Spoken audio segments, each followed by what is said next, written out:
Hello, my fellow gooners. It's your boy, the Great Goonsby here. All right, I'm here to goon all over you. You know what? I realize that the topic of this video might not be something I want to say that I'm gooning to, but you know what? Fuck it. I already did the intro. I already thought of this, so we're gonna stick to it. Okay. Anyway, you guys might be wondering why the fuck I'm doing a birth control video after I did a Dark Souls 2 video that I'm still replying to comments about. But you know what? This is a commentary channel. I can do whatever I want, and you're going to sit there and watch it, okay? Please, please, please watch it. I just want to make some videos about things that I'm interested in. Anyway, so what we're going to be talking about today is birth control. Some of the problems with it, some of the unintended side effects, and some of the shit that people really don't understand about birth control. So what prompted this video is actually a short that I found by Maya Higa. I think that's her name. I'm not exactly sure. Anyway, she's a pretty popular streamer out there, and she was talking about the fact that she was on birth control for about 10 years, and the doctor never really informed her that she needs to be doing strength training. Yesterday, I had a doctor's appointment, okay? I've been on the pill since I was 16 years old. I've been on birth control pills for 10 years. But I do know that being on birth control for 10 years is like not what you're supposed to do. And I said that to her. I was like, I don't know, everything's fine. It's just I've read that, you know, being on it for that long is not good for you. And she was like, oh, it's not. And I was like, okay. And she was like, have you been doing strength training? Strength training? And she said that I should be doing that. You have a much higher chance of osteoporosis at an early age because I've been on birth control for so long. 10 years. Not a single doctor has told me in those 10 years of refilling my birth control, I have a higher risk of osteoporosis at an early age and that I should be doing strength training the whole time to compensate for being on birth control. Huh? Like, what the heck do you mean? Because being on birth control for that long can actually lead to osteoporosis. The worst, it's actually a pretty bad disease, but yeah, nothing to joke about. Except the only joke is the bone density of the person who has osteoporosis. Fuck you! Well, either way, as it turns out, yeah, birth control has a lot of issues that people don't really talk about. So one of the things that people really don't ever talk about birth control is the fact that you gain a lot of weight.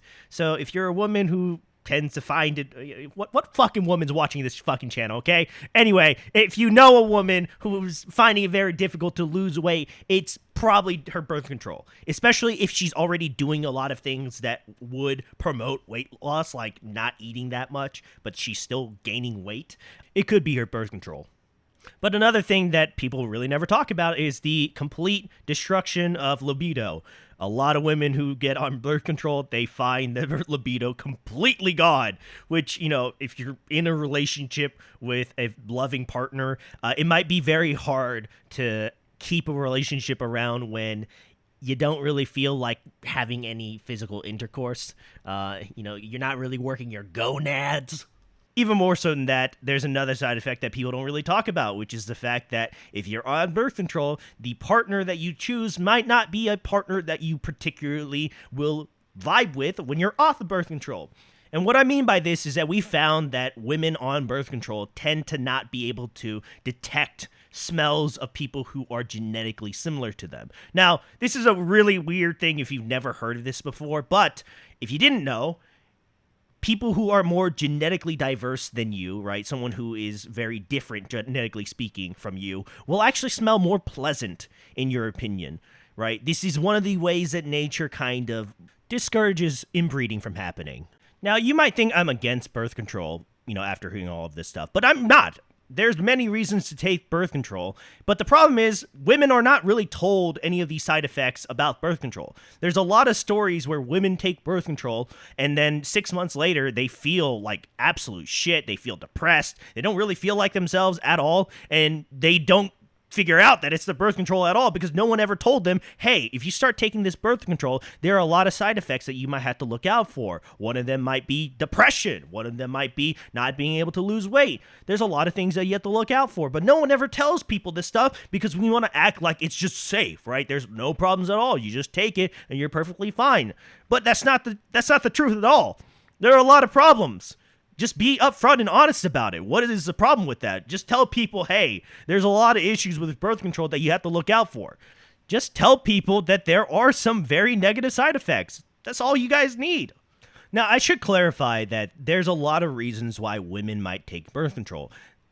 the obvious one is obviously you don't get pregnant, but another one that is becoming a lot more common nowadays is that women are taking birth control to prevent a painful period. Now, this is the real reason I wanted to make this video, which is why are women having more painful periods all of a sudden? And the answer is very straightforward. And this is for the guys who are also, dealing with low testosterone problems in their life. It's the fact that we are getting rid of the proper hormones in the human body.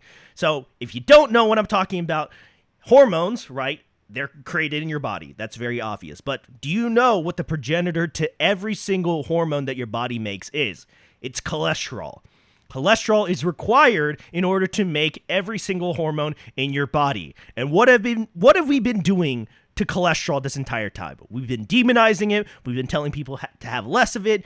And of course, we've been telling people to have less saturated fat. So we're telling people to eat the things that make a human body healthy. And then we're wondering, oh, wow, why are people's health just completely in the shitter?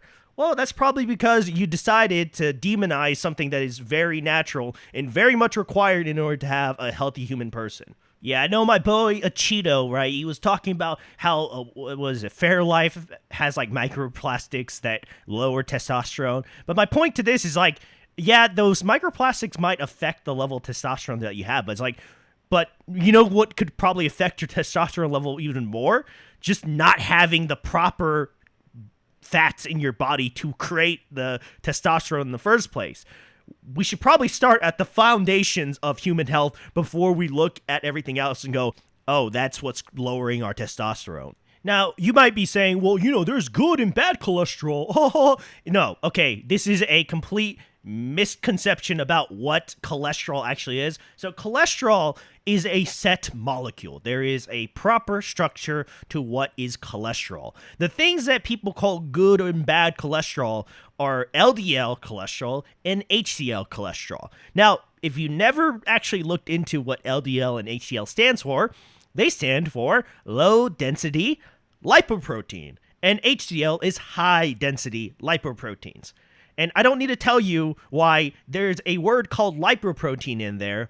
And if you don't know what a lipoprotein is basically a bodily construction that is used to move lipids around in your bloodstream, because if you didn't know, your bloodstream is primarily water, and lipids and waters don't tend to mix that well, so that's what the lipoprotein is really there for. It's allowing the body to move this stuff around in your bloodstream. So again, calling them cholesterol just is a very incorrect thing from just a like a chemistry standpoint. Cholesterol is a set molecule. It's like saying there's good and bad water. It's like, no, what makes the water bad is there might be a parasite in there. It's not like the water itself has now changed, like it's been oxidized or something, right? It is just still water. And just generally the diet heart hypothesis, right? This idea that cholesterol is the reason why you get heart disease and you need to cut out saturated fat. Because if you didn't know, majority of the cholesterol that's in your body is actually created by your body. 20% of it comes from your daily dietary cholesterol consumption, which is why Ansel Keys, even though he put the blame on cholesterol, never actually said to reduce your cholesterol intake, because even early on we knew that eating cholesterol actually didn't increase the cholesterol in your body.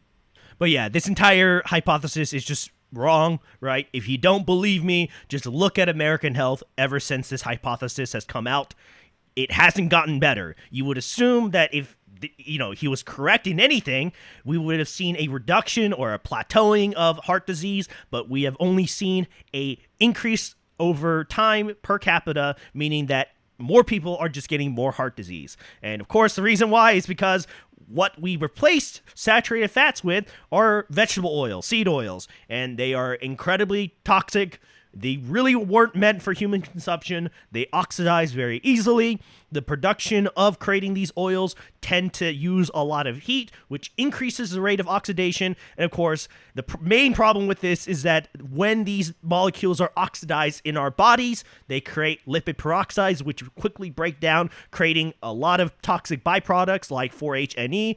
It gets even worse because the mitochondria has a lot of these omega-6 fatty acids in them, and when they oxidize in your mitochondria, they actually kind of create these holes inside the inner mitochondrial wall, and it allows hydrogen ions to just pass through, meaning that you actually lose energy production. So a lot of times, people who eat a small amount of calories, they might still get fat because in reality, their body's not actually able to convert all those calories into energy, because your body doesn't use calories, it uses ATP. It also uses some other stuff, but the main source is ATP.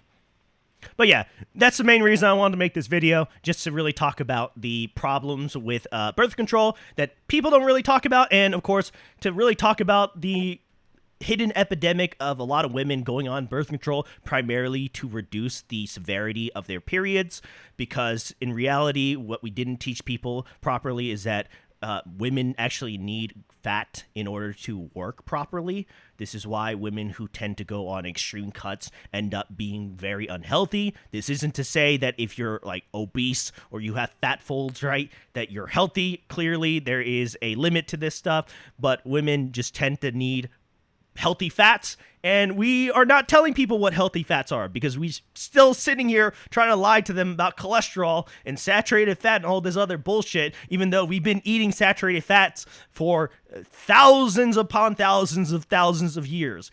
If you didn't know, they didn't really have vegetable oil or anything like that back in the past when humans first evolved, so clearly the only fat source that we were able to get our hands on was animal fats. Yeah, but if you didn't know, now you know. If you're a biologist or you're a doctor or anything, and I said anything incorrect, just leave it in the comments. I'll argue with you in there clearly, because I am also a doctor. I'm not a fucking doctor. I barely got my bachelor's degree. Okay, fuck you. Anyway, hope you enjoyed the video. If you guys want to send this to Cheeto so you can help him keep his testosterone levels high, please do so. Because my boy, he needs his testosterone. Okay, it's not the plastics, it's everything else, man.